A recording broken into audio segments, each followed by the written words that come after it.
omwezi gw'omwenda mu 2023 Fred Matege Kyalo mwe yafunira ekirwadde nakati ekimubala embiriizi. Ono agamba nti ekirwadde kino kyatandikiriza mpolampola ng'afuna ebimugulumba mu lubuto kyokka nga bitwalanga eby'olubalaato ng'akola gwa kugulirayo bukerenda n'amirako.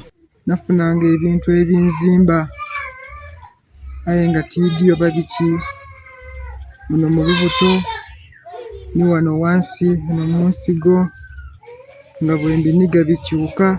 Mu kiseera kino ono yali akola gwa bukuumi ku Stanbic Bank e Kamuli ng'akolera ekitongole ki Security Group Africa.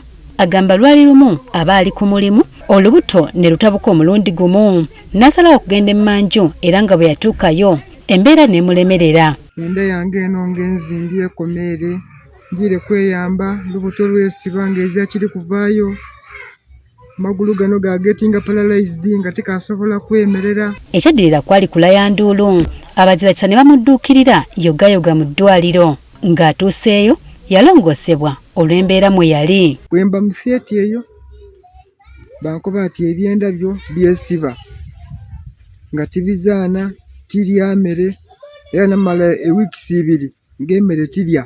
Ng'amaze okulongoosebwa yateekebwamu akaseke wabula oluvannyuma ng'atandise okuliira mu kamwa ate olubuto lwayulika bw'atyo n'addamu okulongoosebwa. Mba naakamala okulya okutambula mu nti enda yange eno kayo olutungo lwayuzika. Mu kuyuzika kwali kunkyo ebintu byavaamu oti biidi oti fulyudu byayika ino mu ddwaliro awo kayi baanomusa mu theatre. Yaweebwa emyezi 6 okuddamu okulongoosebwa ekyenda bakizze munda. Ebbanga lino agamba nti lyaggwako dda. Mu kiseera kino okubeerawo ono alina obusawo bw'alina okukozesa wabula nga nawe ebbeeyi yaabwo tagisobola. Cholesterol baaga kaba kasawo ketuvaaza wano wakyenda ka mulala kitundu aye bw'oba ng'oguzeeku mu bungi bakuweera ku mulala 2,000 aye akasawo ako kakola lunaku lulala. Bino nga bimulemeredde yasalawo okukozesa buveera. Njati nsabiriza obuveera kwimba tinfuniye muzirekise yange mera ye 2,000 n'agulayo bando n'ata munumba aye obuzibu bwenina nsiba ku luwuzi. Olw'embeera eno agamba nti n'amaka ge gayuuga ng'omukyala takyamwagala yadde okumukwatako. Kubeezera mukyala asobola kugana bintu bino omulambaale ku when you are like having this whatever out.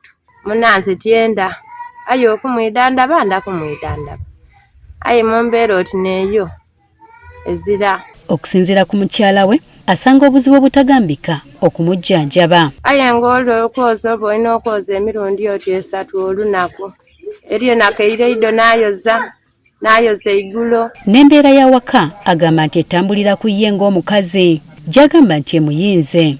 Nenze omusada nenze omukazi buli kimu akasaabuuni ojaye niwewolayo emitwalo 5 emitwalo 2 osobola okumugulira ekintu kyaba taali kwenda. Kati ono okulongoosebwa okuddamu okutereera agamba nti eddwaliro lyamusaba ssente wabula nga nazo taziraba. Ndizira yabankoba emitwalo 3 okumusala bankoba 9 ni treatment ng'eri ku emitwalo 7 wona ne miliyoni gye bansaba. Yagezaako okwekubira endulu eri kampuni gye lyakolera kyokka nayo yamusenza luti. Yandekerera bampa bwa termination balinga bampola akasente. Wano wasabidde abazirakisa okumudduukirira asobole okutaasa obulamu bwe. Zenandira ku bulamu obweyagaza sobola abaana bange okubabeezaawo nibwendi kusabako. Alina omutwalo 15 batusuulizeeyo okwo. Obulamu bwa Kyalo kati buli mu mikono gy'abazirakisa okumufunira ssente asobole okulongoosebwa. Bwe mbatindira emmere